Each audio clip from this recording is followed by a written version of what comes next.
All right, kids, so today is a little bit similar to yesterday, except a little bit different. Today I want to talk about CYA, which means cover your ass.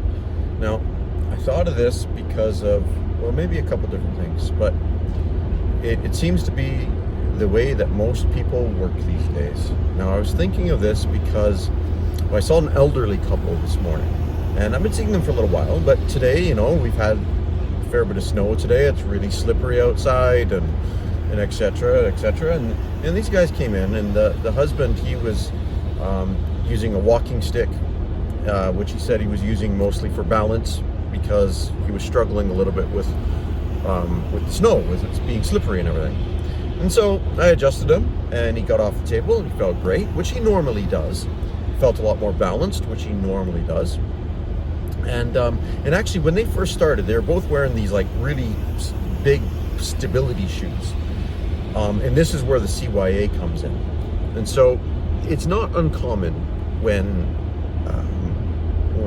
people get older that they're suggested by their medical doctor or prescribed or told that they should wear stability shoes. And what that basically means is they would wear a big shoe that's really stable. That's the idea, is to help keep them stable so they don't fall over.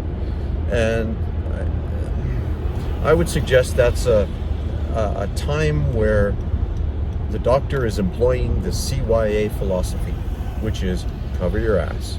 You want to give a suggestion so that if the person follows it, the elderly person follows in this example, then that means the doctor is CYA.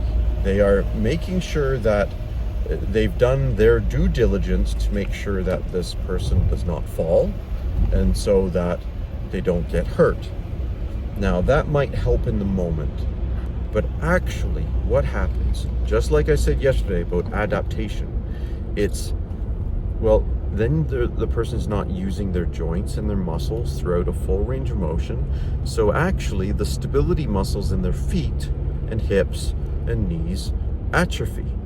And so they actually lose their own ability to stay balanced. All right, and so that's bad. Now I adjust this guy, and then he and his wife, they left, and it was like, I don't know, 5 minutes later, they come back in again. And he's like, oh, I forgot my cane or my walking stick. So he came back to get it. But he's like, I feel so much better. So I forgot that I needed it. And that was pretty darn cool. Oh, sorry, I was just looking at my gas tank. And I think I can leave it today because I don't want to interrupt this video. So anyways, he doesn't need it. And then that made me also think, because I was also thinking of this because after I finished work today, I went downstairs and I made I made one video with a few exercises in it for Nana and Papa to do, because Nana, of course, she's got her knee surgery that she's recovering from, and her physio's not really giving her much to do at all, which I'm pretty disappointed in. And I figured Papa would be a good idea to use these exercises too. So for anybody who doesn't, if anybody watches this who are not my own kids, yeah, my mom she had a knee operation because she fell down the stairs because she was looking at her phone while going down the stairs, and then she ended up rupturing her patellar tendon, so a tendon in her around her knee joint, around the patella, and she had to get a surgery on that. So now she's just got her brace off, and after months of recovery, and my dad has MS, so he's walking around in a cane, and so it'd be good for him to do these exercises too. So it was all just working on balance exercises and mobility for the foot, for the hip, for the knee, and we're going to start doing some rehab that they can do.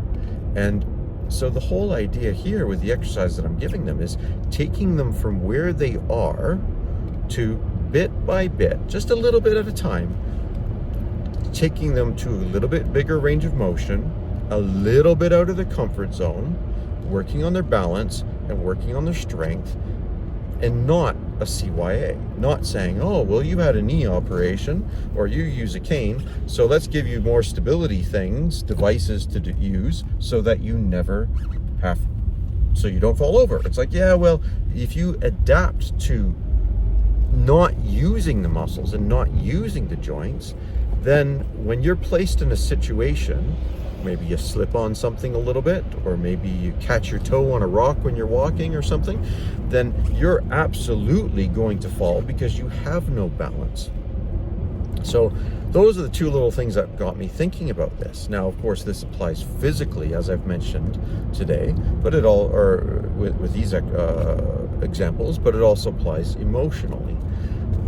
Now, I've used this phrase with you, or this term, before, so we're going to repeat it. I could have used it yesterday, but I forgot. And this is called the zone of proximal development.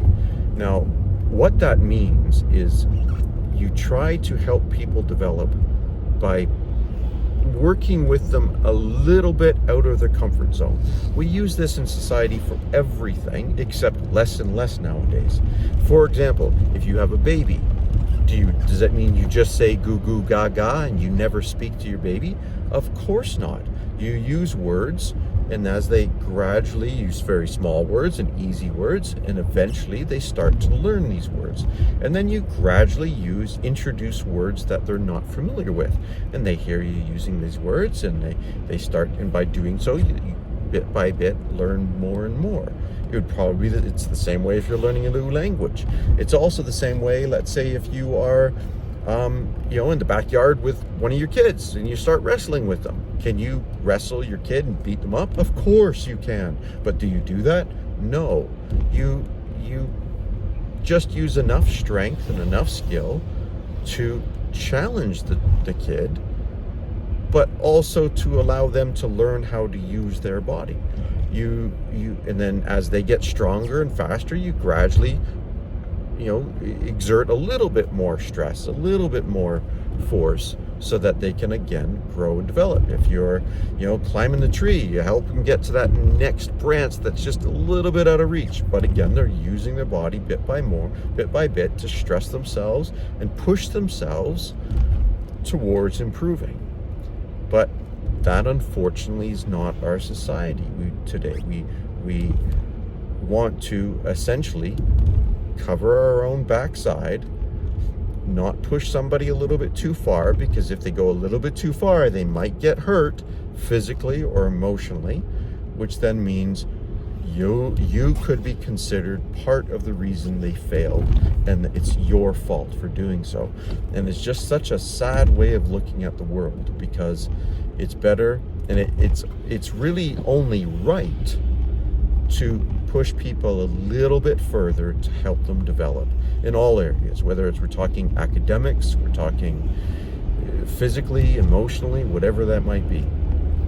So don't succumb to the CYA mentality. My own example for today too, on myself, right? I'm recovering from a hamstring injury. I'm recovering from a surgery.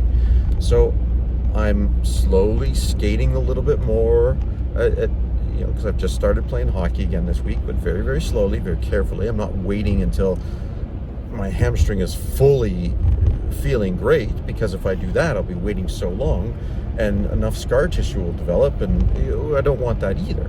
So I'm skating a little bit softly now. Today I started doing a little bit of exercises specifically for the hamstring. This is where I hook my heels under something. I'm on my knees upright. I hook my feet under a little device that I've got sitting underneath the door wedge. And then I just fell forward and caught myself with my hands. So I fell forward and I caught myself as if I was doing a reverse push-up kind of thing. And I was putting in a little bit of effort into my hamstrings to help slow down my fall. And that's why I was doing that, is to gradually get a little bit of strength into my hamstrings, right? And I'm going to do that every day. I'm going to slowly use my hamstrings a bit more and more to increase their strength, to improve my recovery, so I can get moving again the way I want to move. So yeah, don't CYA. Don't do it to other people. Don't accept it for yourself. Recognize when somebody's doing it to you, and should there be some boundaries? Of course there should, right? Like, you don't start running as fast as you can when you're not able to walk yet, right? You push yourself bit by bit by bit to improve. So there we go. That's your chat for today. Think about it, apply it, and yeah, there you go. Ask me questions if you got questions. Adios. All right, just one little tag that I want to stick on the end, because I already pressed stop, so I'll stick these together, is that if you were a psychologist, you probably call that exposure therapy, that zone of proximal development, right? If somebody has a problem with, heights, well, then you could very slowly, very gradually introduce a little bit of a stress to gradually get to the point where they could go up a height. Or if they had a fear of this or a fear of that, the same thing.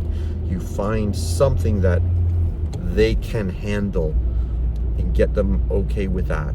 And then you take them a little bit further, bit by bit, until they've, I don't want to necessarily say overcome their fears, because it's not as if the fear is always going to go away, but get them to the point where they can say, all right, this is scary, but I can do it. You can do it.